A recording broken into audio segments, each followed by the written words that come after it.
न कोई संदेश, जाने वो कौन सा देश जहाँ तुम चले गए, जहाँ तुम चले गए।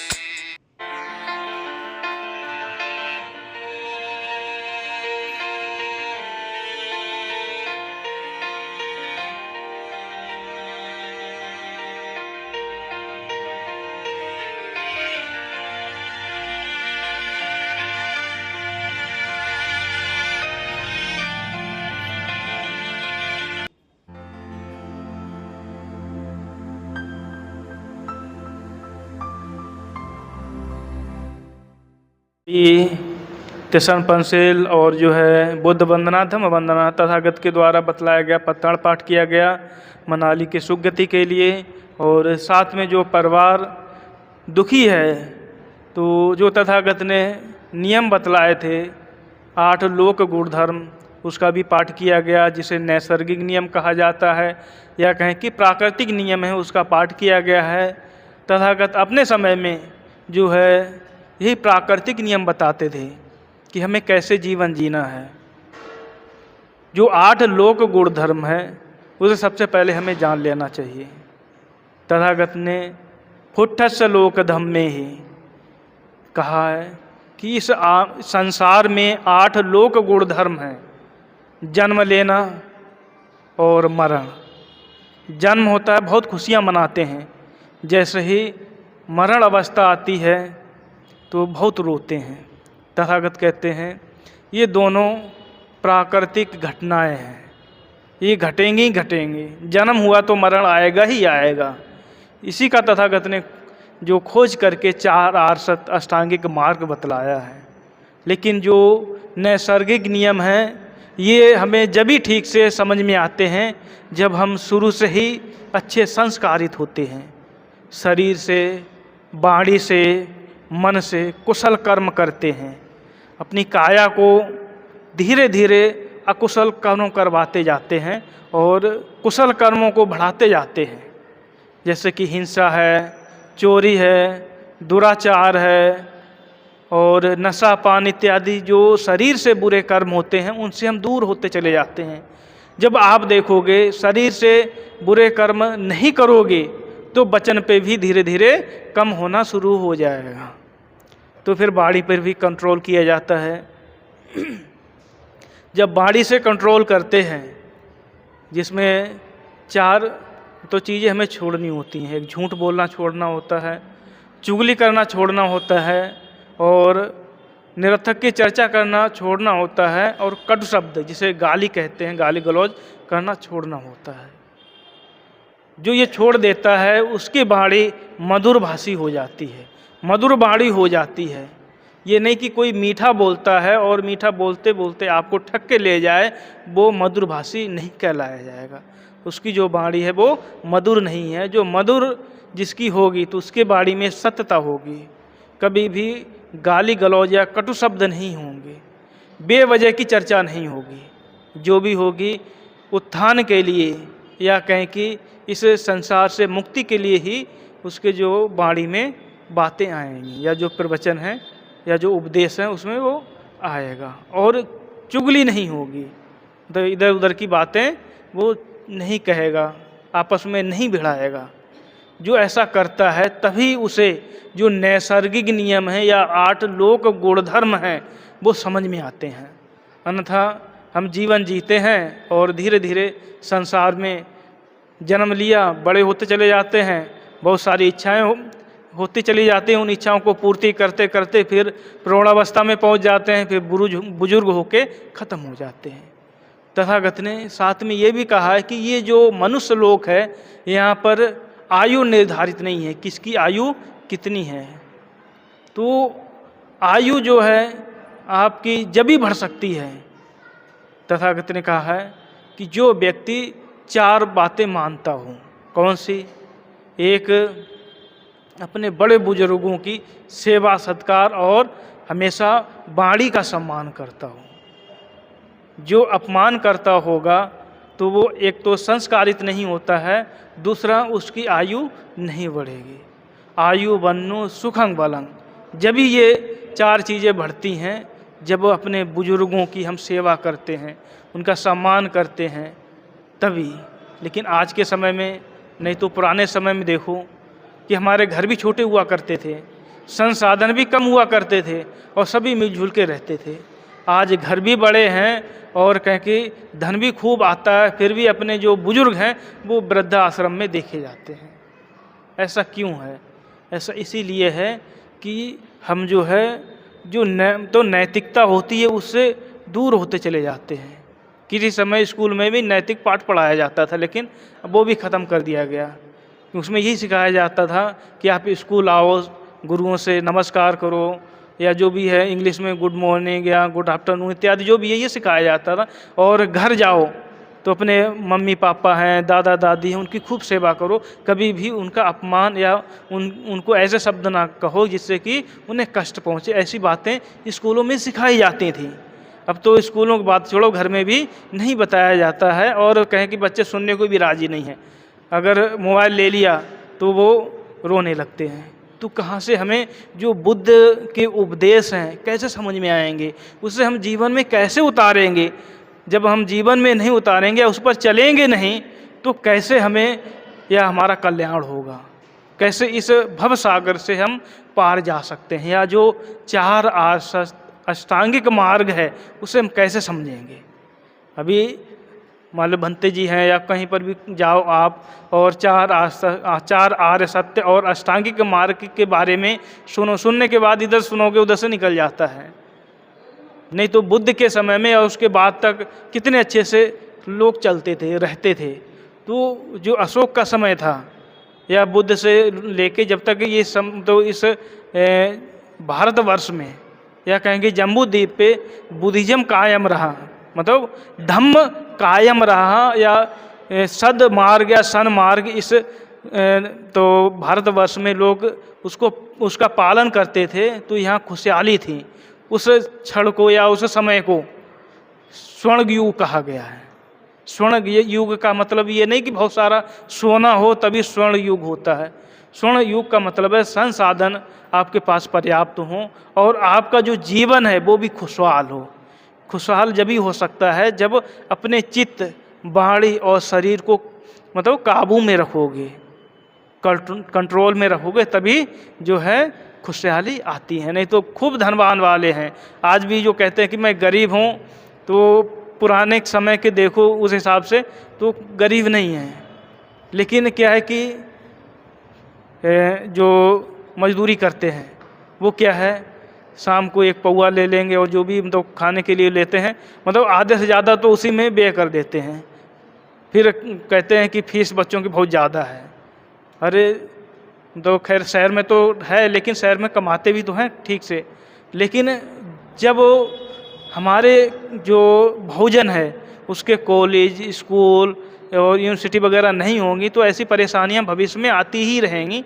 ये तो अलग बात है। लेकिन आज का जो समय है, इस समय हम जहाँ पर मनाली के लिए यहाँ पर सभी लोग उपस्थित हुए हैं, तो इस जो 8 लोक गुणधर्म हैं हमें भली प्रकार समझ के और हमेशा याद रखना है।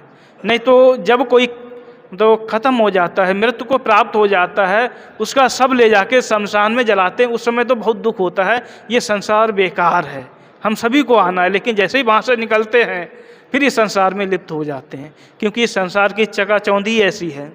सिर्फ आज का ही नहीं, जब कुछ भी नहीं होता है तब भी ऐसा ही है, हम इसमें मतलब आते हैं और लिप्त हो जाते हैं। लेकिन जो बुद्ध वाणी है वो हमेशा कहती है आप जागरूक रहो। जागरूक होने का मतलब ये नहीं कि आँख खोल के जगते रहो। जागरूक होने का तात्पर्य यह है कि अपनी काया से, वाणी से, मन से हम अकुशल तो नहीं कर रहे हैं। मेरे इन तो तीनों द्वारों से कुशल का क्षय तो नहीं हो रहा है, कुशल की वृद्धि हो रही है। इस पर जागरूक रहना होता है। जो व्यक्ति इस पर जागरूक रहता है तो वही 8 लोक गुणधर्म और 4 अष्टांगिक मार्ग को समझ पाता है। दूसरा तो जो ये तो जन्म और मरण, फिर इसके बाद सुख और दुख। सुख भी यहाँ पर है और दुख भी है, लेकिन जैसे ही सुख हो तो हम लोग उसे जीते हैं, वो दुख में परिवर्तित हो जाता है। इसलिए तथाकथित का संसार में हर चीज़ मतलब व्याप्त जो है वो है पहला सत्य। कि दुख है। चाहे आप धन की कामना करो, आपके पास आप कामना करो कि हमारे पास 1 करोड़ रुपए आ जाए, फिर हम सब चीज़ छोड़ देंगे। तो आप देखो आपके पास 1 करोड़ रुपए आ जाएगा, लेकिन फिर और इच्छाएं बढ़ जाएंगी, उसे छोड़ नहीं पाओगे जो छोड़ने की बात कहते हैं। तो क्या है कि जो सुख आया है, जिसकी कामना की थी, वो जैसे ही प्राप्त हुआ तो और ज़्यादा बढ़ जाती हैं कामनाएं, तो वो दुख में परिवर्तित हो जाता है। इसलिए जो है दुख भी है। तथागत कहते हैं, फिर तथागत जो महापुरुष होता है, जिसने इस नैसर्गिक या प्राकृतिक नियम को जान लिया है, वो हर चीज़ को हर क्षण में शरीर को नष्ट होते हुए देखता है और हर चीज़ नष्ट होते हुए देखता है। इसलिए वो कहते हैं कि यहाँ पर हर चीज़ अनित्य है और नष्ट भंगुर है, इसलिए यहाँ पर दुख हमेशा व्याप्त रहेगा, ख़त्म नहीं होगा। तो उसको जो है हम जब इस मार्ग पर चलते हैं, सन्मार्ग पर चलते हैं, तो क्या कि निर्वाण की तरफ बढ़ते हैं। निर्वाण प्राप्ति का तात्पर्य ये होता है कि जैसे कि ज्योति जल रही है, या तो उसमें तेल ख़त्म हो जाए या उसमें बाती ख़त्म हो जाए, या दोनों चीज़ें ख़त्म हो जाएं, तब जो है दीपक बुझ जाता है। तो जब दीपक बुझ जाता है तो फिर दोबारा वो नहीं जलता है। या फिर एक बीज को आप भून लो, उसको कहीं पर भी लगाओ, कितनी भी खाद पानी या जो अनुकूल वातावरण होता है वो आप पूरा दो, लेकिन फिर भी जन्म नहीं होगा। तो बुद्ध कहते हैं जन्म नहीं होगा तब दुख नहीं आएगा। उसको बुद्ध ने निर्वाण कहा है कि हमें निर्वाण की प्राप्ति करनी है। तो सुख और दुख ये भी साथ में व्याप्त रहेंगे। लेकिन क्या है, सुख आता है तो हम खूब पार्टी वगैरह करते, जैसे ही दुख आता है तो बहुत ज़्यादा रोते हैं। मैंने महिलाओं को बहुत ज़्यादा ऐसे रोते हुए देखा है जैसे कि उन्हें कुछ ज्ञान ना हो, ऐसे हम तो रोती हैं। लेकिन ये ध्यान रखना है कि हर किसी को जाना है। यही बुद्ध ने समझाया है कि यहाँ पर कोई भी मतलब हमेशा के लिए नहीं आया है या अमर होके नहीं आया है। हमेशा हम लोग यही आशा करते हैं कि हम अमर होके आए हैं। बाल सफ़ेद पड़ जाते हैं फिर भी कहते नहीं अभी तो मेरी अभी एज ही क्या हुई है, अपने ऊपर ज़्यादा वो करते हैं। ये नहीं देखते कि जो हम अकुशल कर रहे हैं अपने एज के अनुसार उसे कम करने लगें, कुशल बढ़ाने लगें। जो व्यक्ति ऐसा करेगा वही इन तो 8 लोक गुण धर्म को समझ पाएगा। फिर इसके बाद जो है लाभ और हानि। लाभ और हानि व्यापार में भी होता है, नौकरी में होता है, या सरकारी नौकरी उसमें भी होता है। जैसे कोरोना आया था उस समय सैलरी कटी थी, वो हानि है। और इसके बाद जो है पीढ़ियों में भी लाभ और हानि देखा जाता है। पुरानी पीढ़ी यहाँ से जाती है तभी नई पीढ़ी आती है। अगर पुरानी पीढ़ी ना जाए तो इस पृथ्वी पर मतलब क्या जगह रहेगी? नहीं रहेगी जगह। तो पुरानी पीढ़ी जाती है, नई पीढ़ी आती है। तो यहाँ पर मतलब संतान का लाभ होता है, हानि भी हो जाती है। ये नहीं कि हमेशा लाभ ही होता हो, हानि भी होती है। तो इसलिए ये चीज़ हमें ध्यान रखना है कि जो गया है दोबारा नहीं आता है। लेकिन हमें अपने आप को धीरे धीरे अपने आप को अच्छा बनाना है, सन्मार्ग पर लगाना है। फिर इसके बाद यश और अपयश या निंदा प्रशंसा, इस पर भी ये भी हमेशा रहेगा। चल रहा है हमारी, या कोई निंदा कर रहा है या हमारे पुरुषों की कोई निंदा कर रहा है तो आपको दुखी नहीं होना है। वो कैसे ना कैसे याद तो करता है। यहाँ पर बुद्ध को एक समय ऐसे तो ख़त्म कर दिया गया था, कोई नाम भी नहीं लेता था। लेकिन आज कैसे भी नाम तो लिया जा रहा है। लेकिन हम उस मार्ग पर जो हमें हमारे महापुरुषों ने दिखाया है सुगति के लिए, अच्छे कल्याण के लिए, अच्छाई के लिए, तो उस मार्ग पर चलते हुए आगे बढ़ें। ये जो है हम इस पर जैसे हम ये समझते जाएंगे अपने आप को हम निर्मल बनाते चले जाएंगे। जब देखोगे कि आप स्वयं निर्मल होते चले जाओगे तभी आपकी जनसंख्या या कहें कि एकता बढ़ती चली जाएगी, भाईचारा बढ़ता चला जाएगा। क्यों? क्योंकि अभी तो हम चाहते हैं कि सभी लोग संगठित होकर चलें, लेकिन हमारे अंदर छल कपट इत्यादि जो है बुरे कर्म तो पर्याप्त रूप से भरे हुए हैं। तो हमारे अंदर से वो भाईचारा कैसे आएगा, वो मैत्री कैसे आएगी, या वो एकता का जो विचार होता है वो ऊपरी चित्त से तो आया है लेकिन अंदरूनी चित्त से नहीं आया है, तो हम संगठित नहीं हो पाते हैं। ये जो है बुद्ध ने समझाया है। तो बुद्ध के तो तथागत के समय में उस काल में जो है तथागत की एक बहुत अच्छी उपासका थी, जो बुद्ध के बताए रास्ते पे खूब अच्छे से चलती थी और उस समय सोतापन भी हो गई थी। देखो सोतापन का मतलब है कि पहली सीढ़ी पर चढ़ जाना, लेकिन दुख हर किसी को होता है। क्यों? क्योंकि साथ जीते हैं, साथ रहते हैं, तो जैसे ही शरीर छूटता है किसी का, कोई भी हो, चाहे वो बुजुर्ग हो, तो दुख होता है। इसी को कहते हैं मोह, लगाव। वो धीरे धीरे लगाव हो ही जाता है।